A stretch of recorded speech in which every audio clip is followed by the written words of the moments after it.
ஓம் சாந்தி. இன்றைய முரளி 20-3-2025 பாப்தாதா மதுபன். இனிய குழந்தைகளே, இந்த பழைய உலகில் இருப்பது அற்பகால கணநேர சுகம். இது கூடவே வராது. அழியாத ஞான ரத்தினங்களே கூட வரும். எனவே அழியாத வருமானத்தை சேமியுங்கள். கேள்வி: தந்தையின் படிப்பில் எந்த வித்யா கற்பிக்கப்படுவது இல்லை? பதில்: பூத வித்யா. ஒருவரின் எண்ணத்தை படிப்பது பூத வித்யா. உங்களுக்கு இந்த வித்யா கற்பிக்கப்படுவது இல்லை. தந்தை ஒன்றும் தாட் ரீடர், எண்ணங்களை படிப்பவர் இல்லை. அவர் எல்லாம் அறிந்தவர் என்றால் ஞானம் நிறைந்தவர். உங்களுக்கு ஆன்மீக கல்வியை கற்பிக்க தந்தை வருகிறார். அந்த படிப்பால் உங்களுக்கு 21 ஜென்மங்களுக்கு உலக ராஜ்யம் கிடைக்கிறது. ஓம் சாந்தி. ஆத்மாக்களும் பரமாத்மாவும் நீண்ட காலம் பிரிந்து இருந்ததாக பாரதத்தில் பாரதவாசிகள் பாடுகிறார்கள். ஆத்மாக்கள் நமக்கு தந்தை பரமபிதா பரமாத்மா ராஜயோகத்தை கற்பிக்கிறார் என்பது இப்போது குழந்தைகளுக்கு தெரியும். அவர் தனது அறிமுகத்தை கொடுக்கிறார். கூடவே சிருஷ்டி சக்கரத்தின் முதல் இடைக்கடைசியின் அறிமுகத்தையும் கொடுக்கிறார். ஒருவருக்கு முழுமையான நிச்சய புத்தி இருக்கிறது, ஒருவர் குறைவாக புரிந்து கொள்கிறார். நம்பர்வாராகவே இருக்கிறார்கள். ஜீவாத்மாக்கள் நாம் பரமபிதா பரமாத்மாவின் முன்னால் அமர்ந்து இருப்பது குழந்தைகளுக்கு தெரியும். ஆத்மாக்களும் பரமாத்மாவும் நீண்ட காலம் பிரிந்து இருந்ததாக பாடப்படுகிறது. மூலவதனத்தில் ஆத்மாக்கள் இருக்கும்போது பிரியும் விஷயமே எழுவதில்லை. இங்கே வந்து எப்போது ஜீவாத்மாக்கள் ஆகிறார்களோ அப்போது பரமாத்மா தந்தையிடமிருந்து ஆத்மாக்கள் பிரிகின்றன. பரமபிதா பரமாத்மாவை பிரிந்து பாகத்தை நடிக்க இங்கே வருகிறீர்கள். முன்னர் அர்த்தம் இல்லாமல் பாடி வந்தீர்கள். இப்போது தந்தை அமர்ந்து புரிய வைக்கிறார். பரமபிதா பரமாத்மாவை பிரிந்து பாகத்தை நடிக்க நாம் இங்கே வருகிறோம் என்பது குழந்தைகளுக்கு தெரியும். நீங்களே முதலில் பிரிந்து வந்தீர்கள். அதனால் சிவபாபாவும் முதலில் உங்களையே சந்திக்கிறார். உங்கள் காரணத்தால் தந்தைக்கு வரவேண்டி இருக்கிறது. கல்ப முன்னரும் குழந்தைகள் உங்களுக்கு பாடம் கற்பித்தேன். நீங்கள் பின்னர் சொர்க்கத்தின் எஜமானர்கள் ஆனீர்கள். அந்த நேரம் வேறு எந்த கண்டமும் இருக்கவில்லை. நாம் ஆதி சனாத்தன தேவி தேவர் தர்மத்தை சேர்ந்தவர்கள். அதை தேவ தர்மம் தேவவம்சம் என்றும் சொல்வது குழந்தைகளுக்கு தெரியும். ஒவ்வொருவருக்கும் அவரவர் தர்மம் இருக்கும். ரிலீசன் இஸ் மைட் என்று சொல்கிறார்கள். தர்மத்தில் சக்தி இருக்கிறது. இந்த லட்சுமி நாராயணர் எவ்வளவு சக்திசாலியாக இருந்தார்கள் என்பது குழந்தைகள் உங்களுக்கு தெரியும். பாரதவாசிகள் தமது தர்மத்தையே அறியவில்லை. உண்மையில் பாரதத்தில் இவர்களின் தர்மமே இருந்தது. யாருடைய புத்தியிலும் வருவது இல்லை. தர்மத்தை அறியாத காரணத்தால் தர்மமற்றவர்களாக மாறிவிட்டார்கள். தர்மத்திற்கு வருவதால் உங்களிடம் எவ்வளவு சக்தி வருகிறது. நீங்கள் இரும்பு யுக மலையை அகற்றி பொன்னுலகமாக மாற்றுகிறீர்கள். பாரதத்தை பொன் மலையாக மாற்றுகிறீர்கள். அங்கே சுரங்களில் அளவற்ற தங்கம் நிறைந்திருக்கும். தங்க மலை இருக்கும். அது அங்கே திறக்கும். தங்கத்தை உருக்கி செங்கல் செய்வார்கள். கட்டிடத்தை பெரிய கற்களை கொண்டு கட்டுவார்கள். மாயா மச்சந்திர விளையாட்டை காட்டுகிறார்கள். அவையெல்லாம் கதைகள். இந்த எல்லாவற்றின் சாரத்தையும் நான் உங்களுக்கு சொல்கிறேன் என்று தந்தை சொல்கிறார். பையை நிரப்பி எடுத்து செல்வதாக தியானத்தில் காட்டுகிறார்கள். தியானத்திலிருந்து கீழே இறங்கியவுடன் எதுவும் இருப்பதில்லை. அப்படி உங்களுக்கு ஏற்படுகிறது. அது தெய்வீக காட்சி என்று சொல்லப்படுகிறது. அதில் எதுவும் இல்லை. பலர் தீவிர பக்தி செய்கிறார்கள். அந்த பக்த மாலையே வேறு, இந்த ஞான மாலையே வேறு. ருத்ர மாலை மற்றும் விஷ்ணு மாலை இருக்கின்றன. அது பிறகு பக்தி மாலை. ராஜ்யத்திற்காக இப்போது நீங்கள் படித்து கொண்டு இருக்கிறீர்கள். உங்கள் புத்தியோகம் டீச்சரோடும் ராஜ்யத்தோடும் இருக்கிறது. அப்படி கல்லூரியில் படித்தால் புத்தியோகம் டீச்சரோடு இருக்கும். பாரிஸ்டர் தானே பாடம் கற்பித்து தனக்கு சமமாக மாற்றுகிறார். இந்த பாபா தானே அப்படியாவது இல்லை. இங்கே இது அதிசயமாக இருக்கிறது. இது உங்கள் ஆன்மீக படிப்பு. உங்கள் புத்தியோகம் சிவபாபாவோடு இருக்கிறது. அவரையே ஞானம் நிறைந்தவர், ஞானக்கடல் என்று சொல்கிறார்கள். எல்லாம் அறிந்தவர் என்றால் அவர் அமர்ந்து அனைவரின் உள்ளத்திலும் என்ன நடந்து கொண்டிருக்கிறது என்பதை பார்க்கிறார் என்பது அர்த்தமில்லை. யார் தாட் ரீடரோ அவர் எல்லாவற்றையும் சொல்வார். அது பூத வித்யா என்று சொல்லப்படுகிறது. இங்கே தந்தை பாடம் கற்பிக்கிறார். மனிதர்களிலிருந்து தேவராக மாற்றுகிறார். மனிதரிலிருந்து தேவர் என்று பாடப்படுகிறது. இப்போது நாம் பிராமணர்களாக மாறியிருக்கிறோம். பிறகு அடுத்த பிறவியில் தேவர்களாவோம் என்பது இப்போது நீங்கள் புரிந்து கொள்கிறீர்கள்.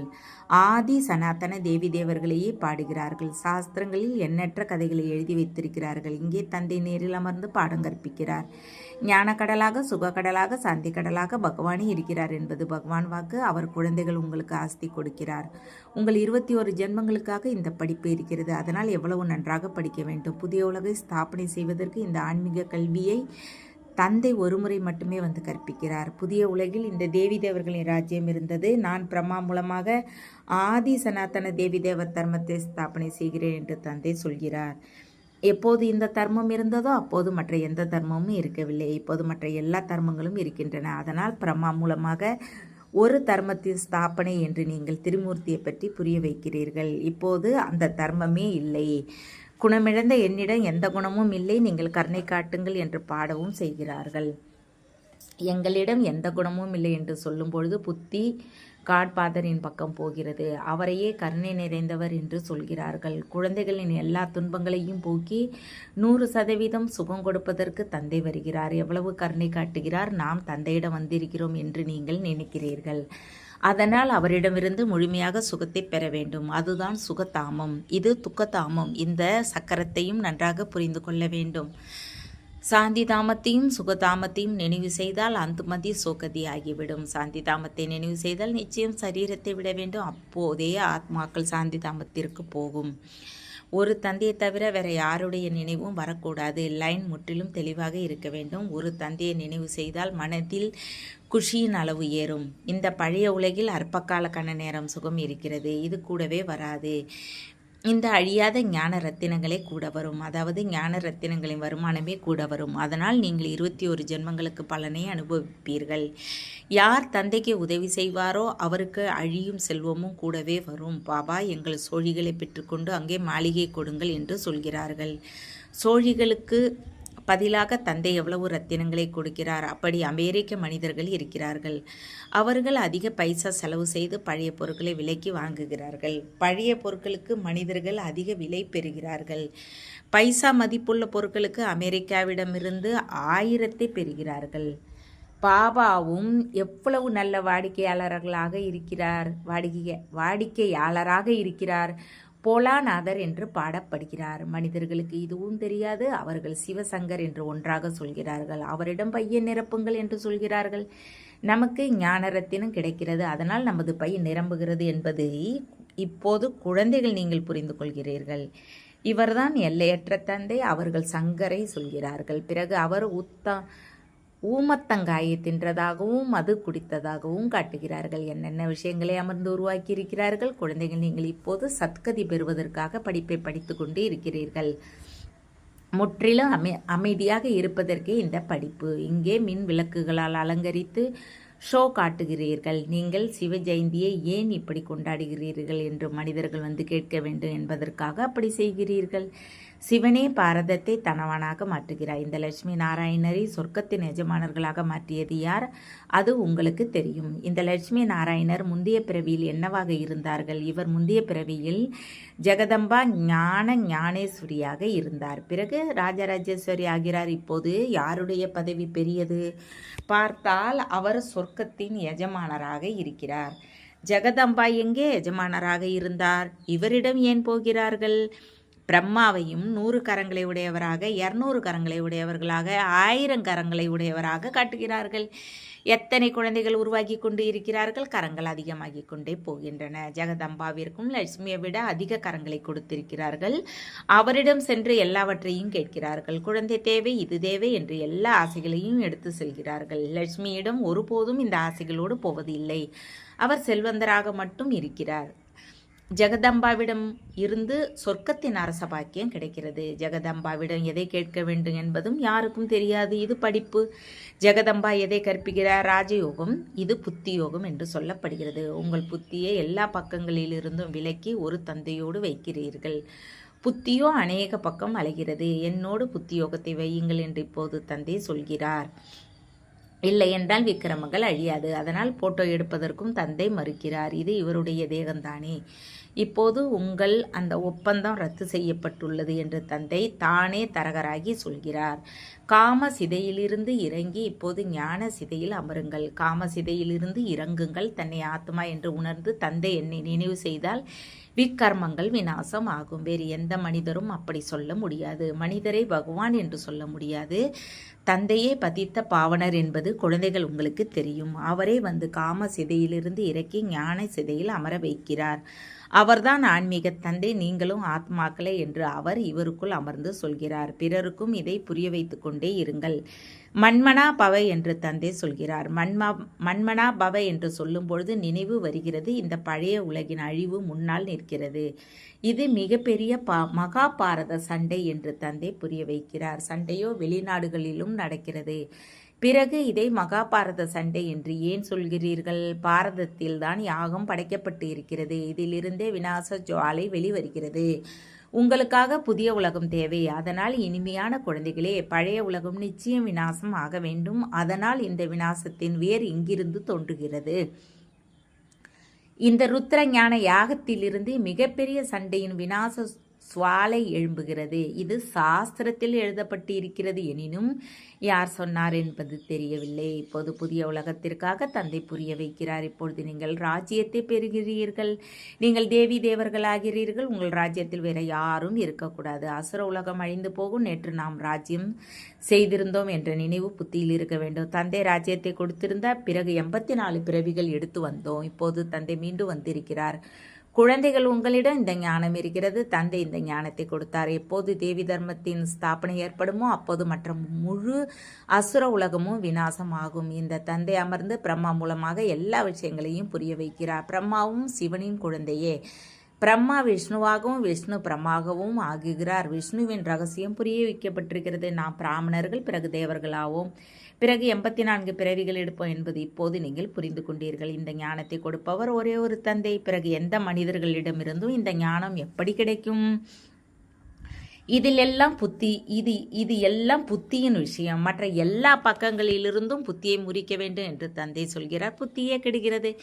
என்னை நினைவு செய்தால் விக்கர்மங்கள் விநாசமாகும் என்று தந்தை சொல்கிறார். நீங்கள் இல்லற விவகாரத்தில் இருங்கள். குறிக்கோள் முன்னால் நிற்கிறது. நாம் படித்து இப்படி ஆவோம் என்பது உங்களுக்கு தெரியும். உங்கள் படிப்பு சங்கம யுகத்தை சேர்ந்தது. இப்போது நீங்கள் இந்த பக்கமும் இல்லை, அந்த பக்கமும் இல்லை. நீங்கள் வெளியே இருக்கிறீர்கள். தந்தையை படகோட்டி என்று சொல்கிறார்கள். எங்கள் படகை கரை சேருங்கள் என்று பாடுகிறார்கள். இதை பற்றி ஒரு கதையும் உருவாக்கப்பட்டு இருக்கிறது. சிலர் சென்று விடுகிறார்கள், சிலர் நின்று விடுகிறார்கள். நான் அமர்ந்து இந்த பிரம்மாவின் வாய் வழியாக சொல்கிறேன் என்று இப்போது தந்தை சொல்கிறார். பிரம்மா எங்கிருந்து வந்தார்? பிரஜா பிதா நிச்சயம் இங்கே தேவை. நான் இவரை அடாப்ட் செய்கிறேன், இவருக்கும் பெயர் வைக்கிறேன். நீங்களும் பிரம்மாவின் வாயு வம்ச பிராமணர்கள்.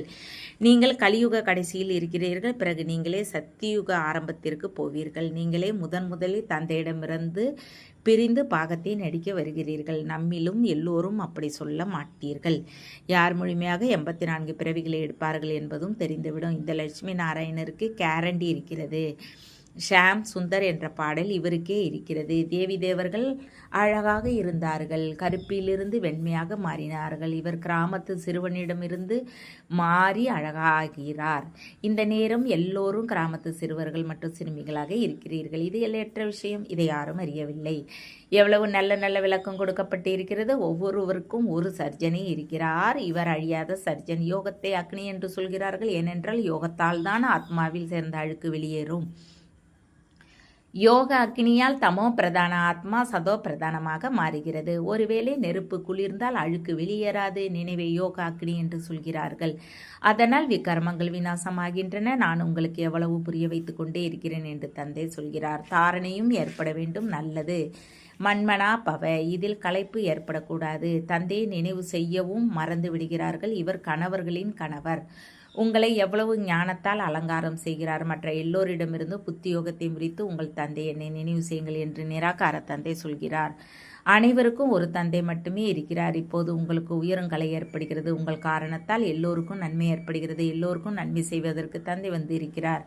ராவணன் எல்லோரையும் துர்க்கதிக்கு அழைத்து செல்கிறான். ராமர் எல்லோரையும் சத்கதிக்கு அழைத்து செல்கிறார். நல்லது. இனிமையில இனிமையான காணாமல் போய் கண்டெடுக்கப்பட்ட செல்ல குழந்தைகளுக்கு தாய் தந்தை பாப்தாதாவின் அன்பு நினைவுகள் மற்றும் காலை வணக்கம். ஆன்மீக குழந்தைகளுக்கு ஆன்மீக தந்தையின் நமஸ்காரம்.